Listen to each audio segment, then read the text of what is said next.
The planning stages took about probably a good 6 months, 7 months before we ever launched anything. So part of that was just me learning.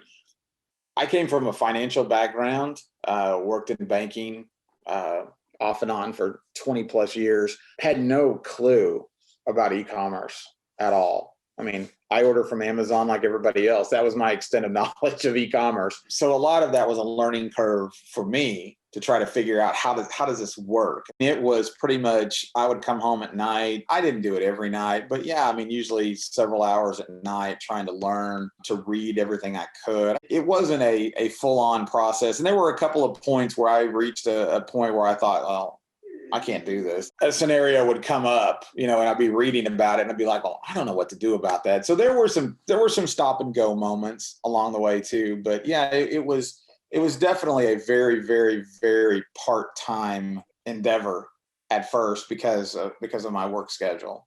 I didn't even know how to get a website, going, and how do I connect all these dots and all of that. So that took probably a good 6 months before I felt comfortable and rolling out. And then once we did roll out, I realized, wow, we got our first order within a few minutes. Had no idea how to even ship it. I was like, I don't have any boxes. I don't have any, I've got products and I've got people that want them. I don't know how to get them there. So there was still some learning on the job once the first orders rolled out.